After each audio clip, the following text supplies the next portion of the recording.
நமச்சிவாய வாழ்க. நாதந்தாள் வாழ்க. இமைப்பொழுதும் என் நெஞ்சில் நீங்காதான் தாழ் வாழ்க. வாழ்க வளமுடன். அனைவருக்கும் இனிய வணக்கங்கள். 2025ஆம் ஆண்டு மார்ச் மாதம் நடைபெறவுள்ள சனி பெயர்ச்சியால் எந்தெந்த ராசிக்காரர்களுக்கு ஏழரை சனி, அஷ்டம சனி, கண்டக சனி, அர்த்தாஷ்டம சனி நடைபெறப் போகிறது. இதனால் மேசம் முதல் மீனம் வரை 12 ராசிகளுக்கு 2025இல் எப்படி இருக்கும் என்பதனை பற்றி விரிவாக காண்போம். நீண்ட நாட்களாக தனது கும்பராசியில் அமர்ந்திருந்த சனி பகவான் தற்போது கும்பராசியில் இருந்து வெளியேறி குரு பகவானின் ஆதிக்கத்தில் உள்ள மீனராசியில் பிரவேசிக்க உள்ளார். திருக்கணித பஞ்சாங்கத்தின்படி 2025ஆம் ஆண்டு மார்ச் மாதம் 29ஆம் தேதி இரவு 9:44 கும்பராசியில் உள்ள புரட்டாதி நட்சத்திரம் 3ஆம் பாதத்தில் இருந்து மீனராசியில் உள்ள புரட்டாதி நட்சத்திரம் 4ஆம் பாதத்திற்கு பெயர்ச்சியாக உள்ளார். முதலில் நாம் காண இருப்பது ஏழரை சனி.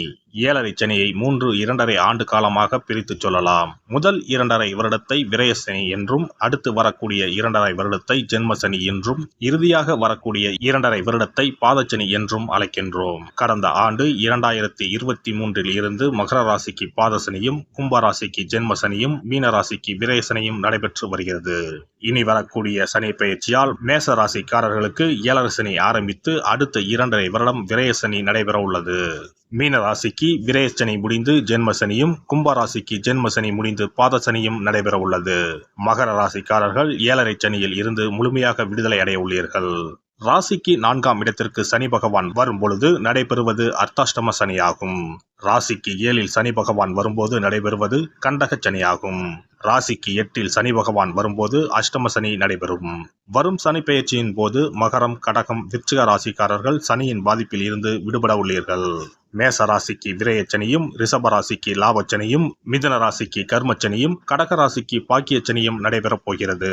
சிம்ம ராசிக்கு அஷ்டமச்சனி, கன்னி ராசிக்கு கண்டகச்சனி, துலாம் ராசிக்கு ரோகச்சனி, விருச்சிக ராசிக்கு பஞ்சமசனி, தனுசு ராசிக்கு அர்த்தாஷ்டம சனி, மகர ராசிக்கு சகாய சனி, கும்பராசிக்கு பாதசனி, மீன ராசிக்கு ஜென்மசனி நடைபெற உள்ளது.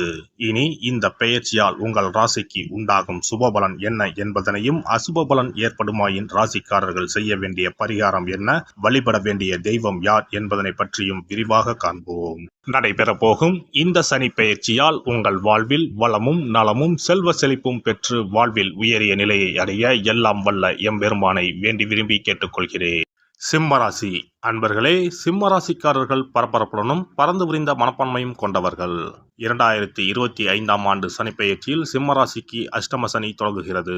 இது என்ன மாதிரியான தாக்கத்தை ஏற்படுத்தும், என்னென்ன குழப்பங்கள் நிலவும், சனி பெயர்ச்சியால் சிம்மராசிக்கு வரவுள்ள நன்மைகள் என்ன, தீமைகள் என்ன என்பதனை பற்றி காண்போம். சிம்மராசிக்கு இத்தனை நாள் சனி பகவான் 7ஆம் இடத்தில் அமர்ந்திருந்தார். 7ஆம் இடம் என்பது களத்திரஸ்தானம். சிம்ம ராசிக்கு அதிபதி சூரிய பகவான். 7ஆம் இடம் சனி பகவான். சூரியனும் சனியும் சத்ரு கிரகங்கள். 7ஆம் இடம் திருமண வாழ்வை குறிக்கும்.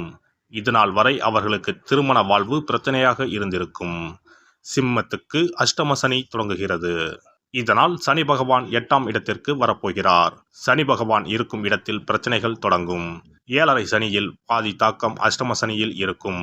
குழந்தைகள் சம்பந்தப்பட்ட விஷயத்தில் கவனமாக இருக்க வேண்டும். குழந்தைகள் விஷயத்தில் புதிய முடிவுகள் எடுக்காமல் இருப்பது நல்லது. திருமண வரன் சம்பந்தப்பட்ட விவகாரத்தில் சங்கடங்கள் வந்து செல்லும். அதனால் எதையும் நன்கு திட்டமிட்டு செய்வது நல்லது. லாபஸ்தானத்தில் குரு பகவான் அமர்வதால் எவ்வளவு பிரச்சனைகள் வந்தாலும் அதை சமாளிக்கும் ஆற்றலும் கிடைக்கும். 6ஆம் அதிபதி 8ஆம் இடத்தில் வருவதால் சில யோகங்கள் வரலாம். நீண்ட கால பகைகள் விலகும். குழந்தை பாக்கியம் உண்டாகும். திருமணம் ஆகாதவர்களுக்கு திருமணமாகும். ராசியில் கேது பகவான் இருப்பதால் ஞானம் கிடைக்கும். சனி பகவானால் வேலை உள்ளிட்டவற்றில் மிகப்பெரிய மாற்றங்கள் கிடைப்பதற்கும் வாய்ப்புள்ளது. அது கடினமாக இருந்தாலும் கெட்டியாக பிடித்து கொள்ள வேண்டும். தேடி வரும் வாய்ப்பை சரியாக பயன்படுத்திக் கொள்வது புத்திசாலித்தனம். பிரிந்த கணவன் மனைவி சேர்வதற்கும் வாய்ப்புள்ளது. பணியில் வெளிநாடு வாய்ப்புகள் உருவாகும். வாழ்க்கை துணையால் சொத்துக்கள் சேரும். சனி பகவானின் புதனின் நட்சத்திரத்தில் சஞ்சாரம் செய்வதால் சில நேரம் உங்கள் வாக்குறுதியை நிறைவேற்ற முடியாத சூழ்நிலையும் உருவாகும். சட்டம் வழக்கு விஷயத்தில் மிகுந்த கவனமுடன் இருக்க வேண்டும். எதிர்பாராத பிரச்சனைகள் வரலாம். கடன் கொடுப்பதையும் தவிர்க்க வேண்டும். கவனமாக இல்லாவிடின் அவமானங்கள், தோல்விகள் சந்திக்க நேரலாம். கோபத்தை தவிர்க்க வேண்டும். கணவன் மனைவி இடையே பிரச்சனைகள் வந்து செல்லும். வேலைப்பளு அதிகரிக்கும். வாகனத்தில் கவனமாக செல்ல வேண்டும். இரவு நேர பயணத்தை தவிர்ப்பது நன்மை தரும். ஆரோக்கியத்தில் கவனமாக இருக்க வேண்டும்.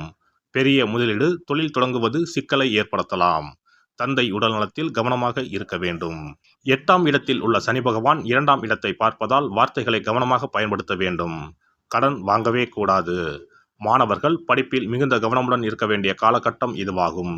ராசிக்கு 12வது இடத்தில் செவ்வாய் சஞ்சாரம் செய்வதால் பெண்கள் தங்களின் ஆரோக்கியத்தில் மிகுந்த கவனமாக இருக்க வேண்டும். முக்கியமாக பெண்கள் கால்பாதம் பகுதியில் அதிக எச்சரிக்கையுடன் இருப்பது நல்லது. நரம்பு சம்பந்தப்பட்ட விஷயத்திலும் கவனமாக இருக்க வேண்டும். கணவரின் உறவினரிடம் யோசித்து பேச வேண்டும். வீண் விவாதங்களை தவிர்ப்பது நல்லது. எதிலும் நிதானமாக செயல்படுவது நன்மை தரும். எளியவர்களுக்கு தானம் செய்வது, மாற்றுத்திறனாளிகளுக்கு அன்னதானம் செய்வது, வளர்பிறை மற்றும் தேய்பிறை அஷ்டமி திதிகளில் பைரவர் வழிபாடு, சனிக்கிழமை சிவாலயங்களில் வழிபடுவது, திருநள்ளாறு சென்று நீராடி சனி பகவானுக்கு அபிஷேகம் செய்து பரிகாரம் செய்யலாம். சிறப்பு பரிகாரம். நவ கிரகங்களில் சனி பகவான் நீதி தவறாதவர். அவரவர் கர்ம வினைகளுக்கு உரிய பலனை தவறாமல் வழங்குபவர். பொதுவாக சனி பெயர்ச்சி என்றாலே எல்லோரும் பயப்படுவார்கள். அப்படி பயப்பட வேண்டிய அவசியமே இல்லை. சனி பகவானால் பாதிப்புகள் ஏற்படும் பட்சத்தில் பாதிப்பில் இருந்து விடுபட பல எளிய பரிகாரங்கள் உள்ளன. ஒரு கைப்பிடி பச்சரிசியை எடுத்துக்கொண்டு அதை நன்றாக பொடி செய்து கொள்ள வேண்டும். பிறகு சூரியனை வழிபட வேண்டும். சூரியனை வழிபட்ட பிறகு குளக்கரையிலோ மரத்தின் அடியிலோ உள்ள விநாயகரை 3 முறை வலம் வந்து வழிபட்டு விட்டு பொடி செய்த பச்சரிசி மாவை தரையில் போட வேண்டும். அப்படி போடும் மாவை எறும்புகள் எடுத்துச் செல்லும். குறிப்பாக வன்னி மரத்தின் அடியில் இருக்கும் விநாயகரை வலம் வருவது மிகவும் விசேஷம். இந்த பரிகாரத்தை எப்போதுமே தொடர்ந்து செய்வது மிகவும் நல்லது. ஒருவருக்கு சனி தசை வந்துவிட்டால் அவருக்கு சந்தேக புத்தி வந்துவிடுகிறது. யார் சொல்வதையும் ஏற்றுக்கொள்ள மாட்டார்கள். குறிப்பாக அஷ்டமத்து சனி மிகவும் கஷ்டப்படுத்திவிடும். 7.5 சனியின் பாதிப்பை விடவும் அஷ்டமத்து சனி மிக அதிக பாதிப்பை ஏற்படுத்தும். அஷ்டம சனி நடப்பவர்கள் சனியினால் ஏற்படக்கூடிய பாதிப்புகளில் இருந்து விடுபட பின்கூறும் நியதிகளை கடைபிடித்தால் பாதிப்புகளின் தாக்கத்தில் இருந்து விடுபடலாம். சனி தசை நடக்கும்போது எந்த செயல் செய்தாலும் தாமதமாகும். அதற்காக கோபப்படக்கூடாது. பொறுமையாக இருக்க பழகிக்கொள்ள வேண்டும். தினமும் காகத்துக்கு எள் கலந்த சாதம் வைக்கவும். பிரதோஷ பூஜைகளில் பங்கேற்பது நல்லது. சனிக்கிழமை தோறும் சனி பகவானுக்கு இரும்பு அகல் விளக்கில் நல்லெண்ணெயில் தீபம் ஏற்றி வழிபடவும். கருங்குவளை மலர்களால் சனி பகவானுக்கு அர்ச்சனை செய்து வரலாம். வன்னி மர இலைகளை மாலைகளாக தொடுத்து சிவபெருமானுக்கு சனிக்கிழமை தோறும் சாற்றி வணங்கி வழிபடவும். சனிக்கிழமை அன்று அசைவ உணவு கண்டிப்பாக சாப்பிடக்கூடாது. சனிக்கிழமை தோறும் நல்லெண்ணெய் குளியல் செய்தால் கெடுதல் குறையும். விநாயகர் வழிபாடு செய்யலாம். அனுமன் வழிபாடு சனி பகவானின் தொல்லைகளை குறைக்கும். ஞாயிற்றுக்கிழமை மாலை ராகு கால வேளையில் கால பைரவரை வணங்கி வரலாம். தேய்பிறை அஷ்டமி நாளில் கால பைரவரை வணங்கி வருவது நன்மை தரும். ஏழை மாணவர்களின் படிப்பு செலவுக்கு உதவலாம். சனி பிரதோஷ வழிபாடு செய்வது சிறப்பு. அன்னதானத்துக்கு உதவி செய்யலாம். சித்தர்களின் பீடங்கள், ஜீவ சமாதி பீடங்களுக்கு சென்று வணங்கி வழிபடலாம். வன்னி மரத்தை சுற்றி வந்து வணங்க வேண்டும். இதனால் சனி பகவானின் கொடுமையான பாதிப்புகள் விலகிவிடும். பிரதோஷ காலத்தில் சிவபெருமானுக்கு வில்வ இலை கொடுத்து வணங்க வேண்டும். தினமும் ராமநாமம் ஜபித்து வந்தால் சனி பகவானின் தொல்லையிலிருந்து தப்பிக்கலாம். கால்கள் இல்லாமல் நடக்க இயலாதவர்களுக்கு இயன்ற உதவியை செய்யலாம். இந்த வழிமுறைகளை முறையாக கடைபிடித்து சனியினால் ஏற்படக்கூடிய பாதிப்புகளின் தாக்கத்தில் இருந்து விடுபடலாம். எல்லாம் வல்ல இறையருளால் நீங்களும் உங்கள் அன்பு குடும்பமும் உடல் நலம், நீலாயுள், நிறை செல்வம், உயர் புகழ், மெய்ஞானம் ஓங்கி வாழ்க வளமுடன். இந்த வீடியோ பதிவு உங்களுக்கு பிடித்திருந்தால் லைக் பண்ணுங்க, கமெண்ட் பண்ணுங்க, ஷேர் பண்ணுங்க. மறக்காம சப்ஸ்கிரைப் பண்ணுங்க. பக்கத்துல இருக்கிற பெல் பட்டனை கிளிக் பண்ணுங்க. நன்றி, வணக்கம். ஓம் நமச்சிவாய. சிவாய நம.